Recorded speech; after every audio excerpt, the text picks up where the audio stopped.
সালাউদ্দিন আহমেদ হচ্ছে যে একাধারে মাননীয় স্পিকার, তারপরে চিফ হুইপ, সরকার দলীয় প্রধান, বিরোধী দলীয় প্রধান, বিরোধী দলীয় চিফ হুইপ, সবার দায়িত্ব একা বহন করে তিনি নিজের মতো করে সংসদটাকে প্রিয় দেশবাসী, আবারও 2 জুলাইয়ের জন্য সবাই প্রস্তুত হয়ে যান। আমরা ইনশাল্লাহ কন্টিনিউ রেমিটেন্স শাটডাউন দেওয়ার জন্য প্রস্তুত আছি। এখন 80% নির্ভর করতেছে প্রবাসী ভাইদের উপরে।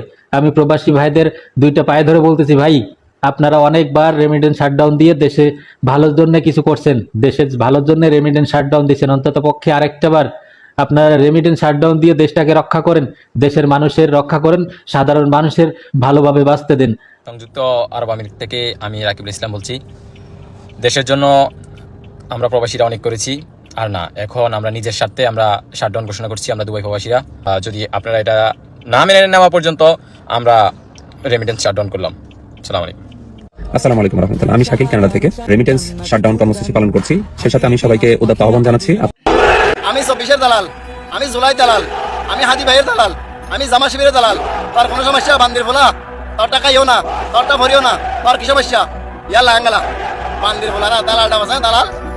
যেখান থেকে এসেছো সেখানে চলে যাও, আর এদেশে যদি বাস করতে চাও তাহলে এদেশের ছাত্র জনতার মনের মূল্য দিতে শিখো, না হয় সংসদে টিকতে পারবে না। অস্ট্রেলিয়া মেলবোর্ন থেকে আমি আরিফ হোসেন। রেমিটেন্স শাটডাউন চলছে এবং চলবে।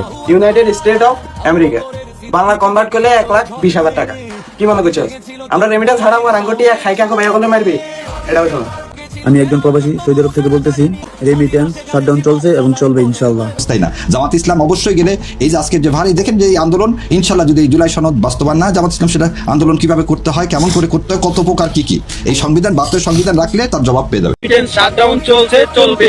প্রবাসী মন্ত্রী আসলে সালাউদ্দিন আহমেদ, আপনি আইনমন্ত্রী আসলে আমাদের অন্য কেউ না, আইনমন্ত্রী সালাউদ্দিন আহমেদ। আমাদের মনে হয় যেন সংসদের স্পিকার যিনি, তিনিও সালাউদ্দিন আহমেদ।